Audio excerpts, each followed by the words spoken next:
The year was 1866, and deep inside a newly blasted tunnel through the Sierra Nevada mountains, an engineer lay unconscious on the floor of his locomotive cab, overcome by toxic smoke and fumes so thick he couldn't see his own hands in front of his face.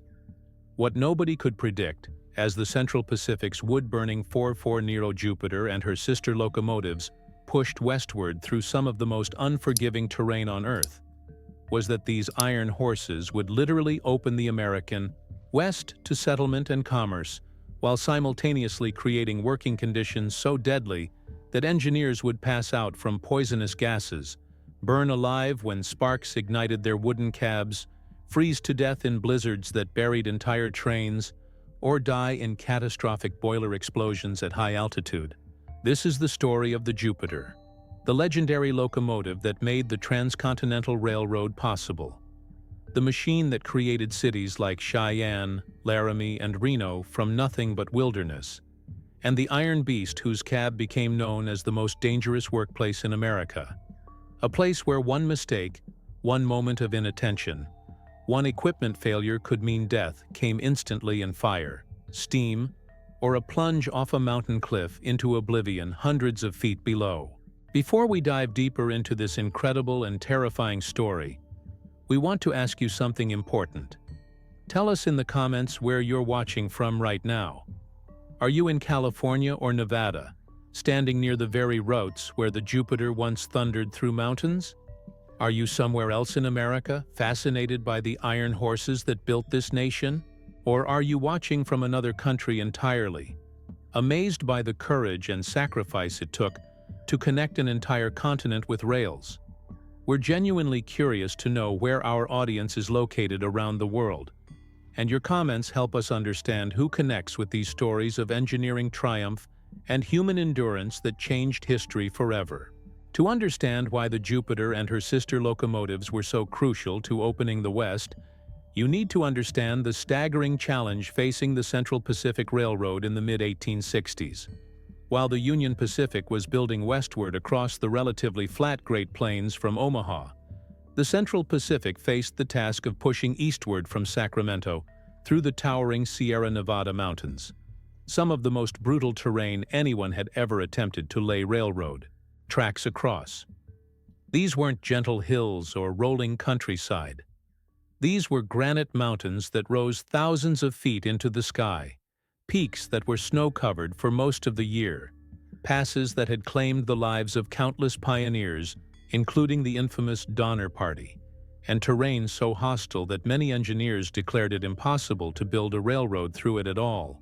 But the Central Pacific had committed to the project, motivated by government subsidies, the promise of connecting California to the rest of the nation, and the sheer audacity of believing American engineering could overcome any obstacle. The Jupiter was a 4-4 Neo-type locomotive, which means it had 4 leading wheels to guide it through curves, 4 driving wheels that provided the power, and no trailing wheels, a design known as an American standard that had proved reliable on railroads across the country. But the Jupiter and her sisters operating for the Central Pacific were different from their eastern cousins in critical ways. These locomotives burned wood rather than coal because coal was scarce and expensive in California, which meant they produced massive showers of sparks from incompletely burned fuel. Sparks that would prove deadly in ways nobody anticipated.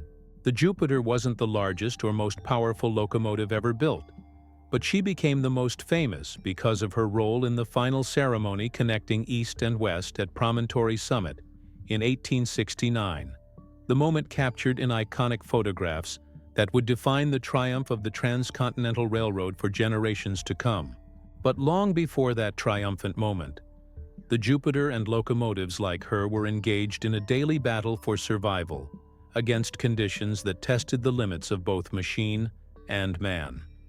The Central Pacific's route required blasting 15 major tunnels through solid granite in the Sierra Nevada, an undertaking so dangerous and difficult that it would claim hundreds of lives and nearly bankrupt the company.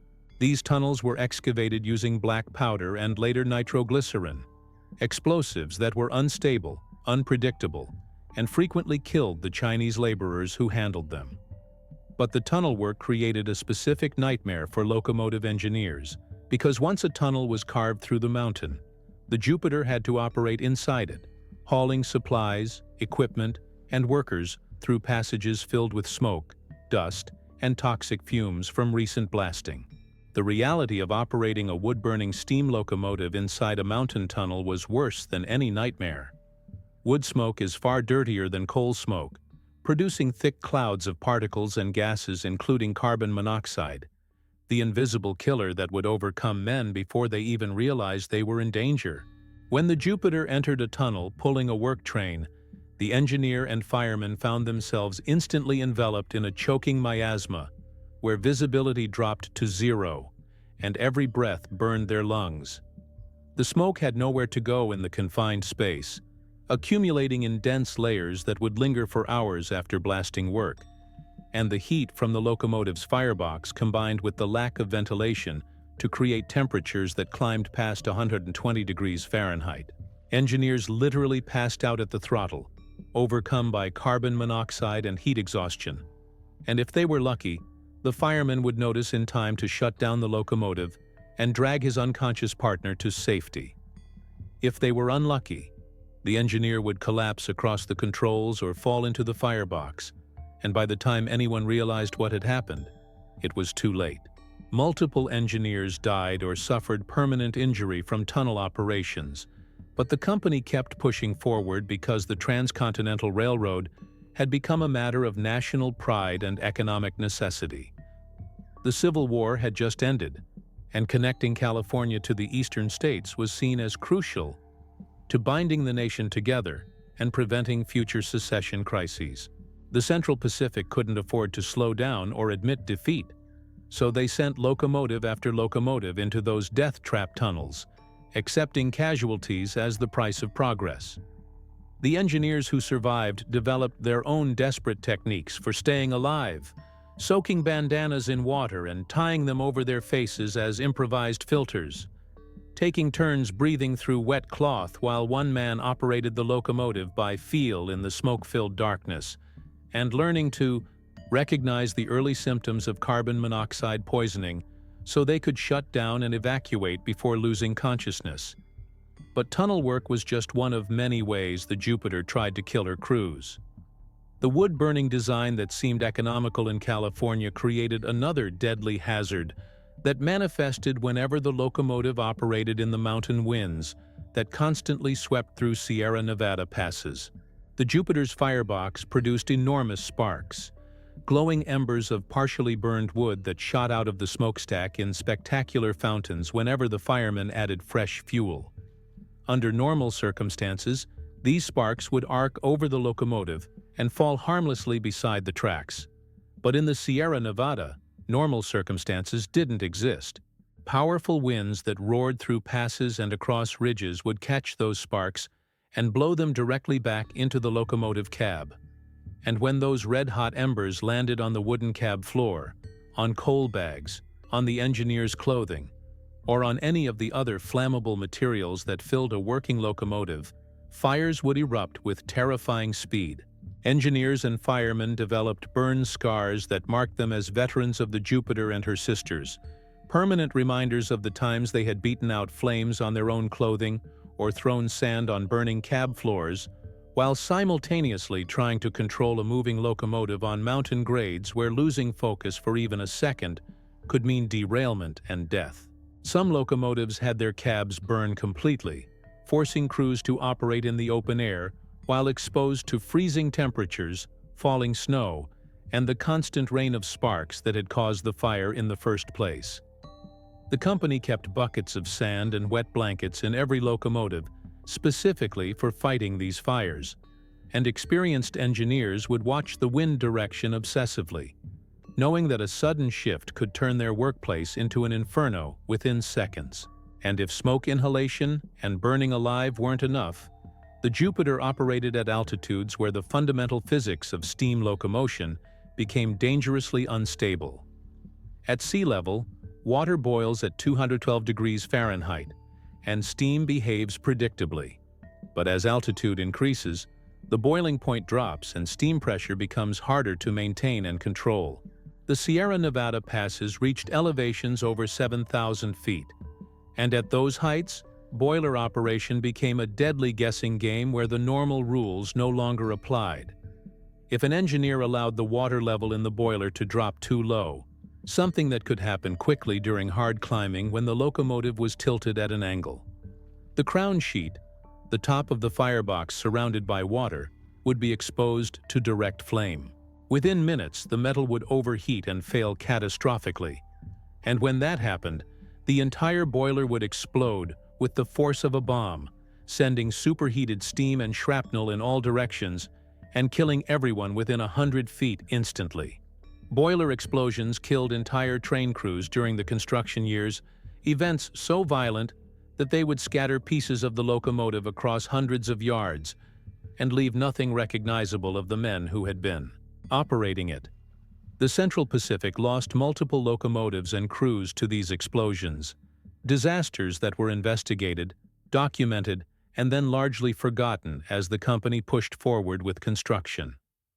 Modern safety regulations that would prevent such tragedies didn't exist, and even basic understanding of high-altitude boiler operation was limited.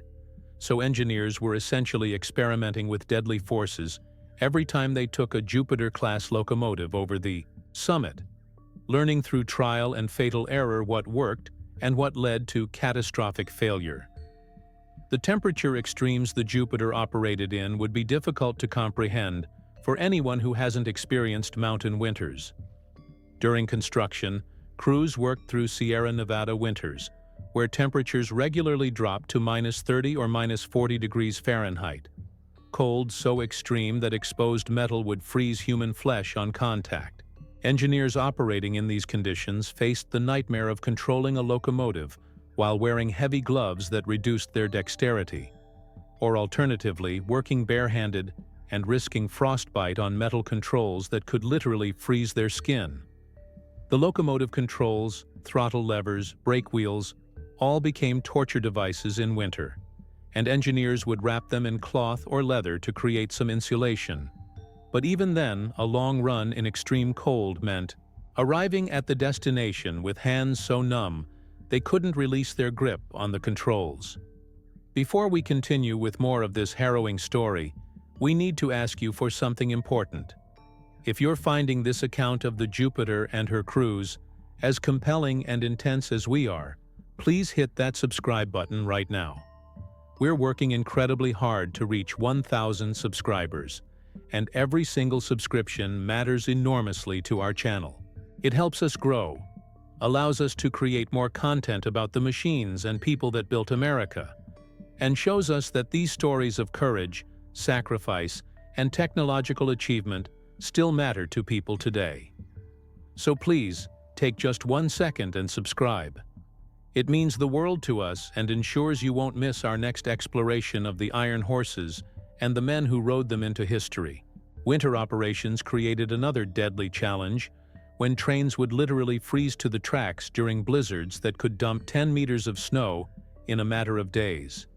The Jupiter and other locomotives would push massive wooden snowplows ahead of them, enormous wedge-shaped structures designed to force snow aside. But when a blizzard was at full force, even these plows couldn't keep up with the accumulation. Trains would become embedded in drifts.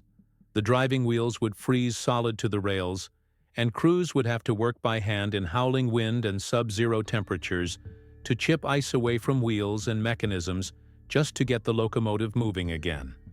Men died of exposure during these operations, freezing to death within sight of their locomotives because they couldn't fight their way back through the blizzard to the relative warmth of the cab.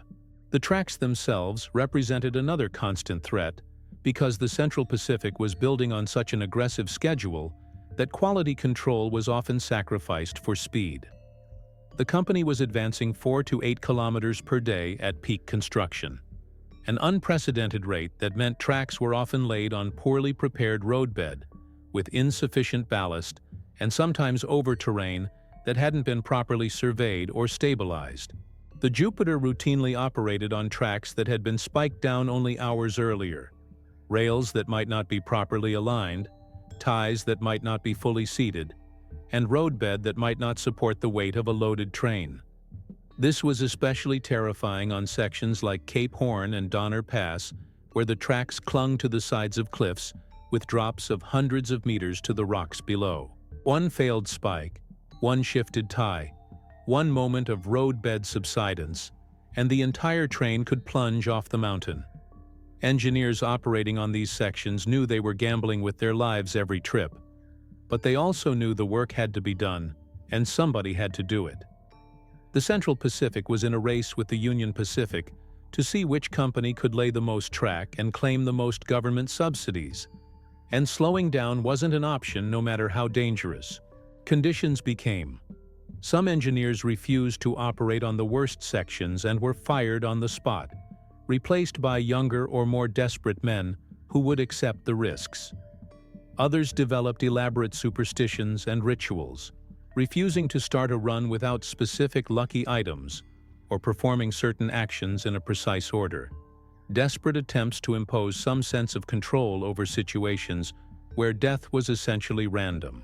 The ethnic tensions among the workforce created yet another source of danger for locomotive engineers who found themselves caught in the middle of violent conflicts between Irish and Chinese laborers. The Central Pacific employed thousands of Chinese workers who proved to be exceptional at the dangerous work of blasting tunnels and laying track in impossible conditions. But many Irish workers resented their presence, viewing them as competition for jobs and wages. Fights would break out between the groups, sometimes escalating into full-scale brawls involving hundreds of men. And the locomotives were occasionally used as mobile fortresses, with engineers ordered to position their machines to separate warring factions. In at least 2 documented incidents, engineers were nearly killed when they became targets during these confrontations, caught between groups who were far more interested in settling grievances than worrying about railroad operations. The Jupiter also faced hazards that seem almost surreal in retrospect.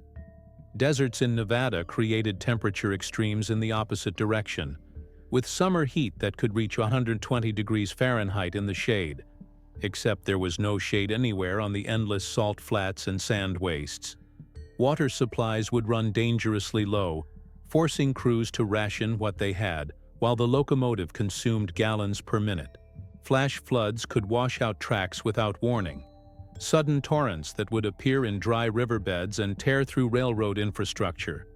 Rock falls would block tracks or derail trains. Wildlife, particularly buffalo herds in the early days, would obstruct the line and had to be cleared before trains could pass. And bandits, attracted by payroll shipments and valuable cargo, would occasionally attack trains, forcing engineers to either outrun pursuit or defend themselves alongside guards and crew members. Through all of these horrors and challenges, the Jupiter and her sister locomotives kept running because the alternative, giving up and admitting the Transcontinental Railroad was impossible, was unthinkable for a nation that had just survived a civil war and desperately needed a unifying victory. The engineers who operated these locomotives became legends in their own time, men whose courage and skill were recognized even if their names have largely been forgotten by history. They operated in conditions that would violate every modern workplace safety regulation, facing hazards that would shut down operations immediately today. And they did it day after day, knowing each trip might be their last but going anyway, because the work mattered and someone had to do it. When the Jupiter rolled into Promontory Summit on May 10, 1869, to participate in the Golden Spike ceremony that officially connected the Central Pacific and Union Pacific Railroads, the locomotive represented far more than a machine. She represented every tunnel that had nearly suffocated her crews, every fire that had nearly burned them alive, every blizzard that had nearly frozen them solid, every boiler explosion that had killed their fellow engineers, every cliffside track that had threatened to send them plunging to their deaths, and every impossible challenge that American engineering and American courage had somehow overcome. The famous photographs from that day show the Jupiter as a pristine machine surrounded by celebrating dignitaries, But the locomotive and her sisters carried scars invisible in black and white images, the ghosts of men who had died in her cab, and the memories of survivors who would never forget what it cost to open the West. Before we conclude this story, we want to ask one final time for your support. If you haven't subscribed yet, please do it now. We're pushing toward 1,000 subscribers, and your subscription helps us continue telling these stories of the machines and people who built America through courage, sacrifice, and determination. Hit that subscribe button, turn on notifications, and join us as we explore more tales of the iron horses that connected a continent and the engineers who rode them into legend. The Jupiter created the West we know today, making possible the cities, the commerce, the migration, and the settlement that transformed America from a collection of isolated regions into a truly unified nation. But that transformation came at a price paid in the lives and health of engineers who operated in conditions so dangerous that modern workers would refuse to enter the cab. Every time you see a train, every time you travel across this country, remember the Jupiter and the men who kept her running through smoke and fire and ice and death. The forgotten heroes who proved that with enough courage and enough determination, even the impossible becomes merely difficult, and America becomes possible.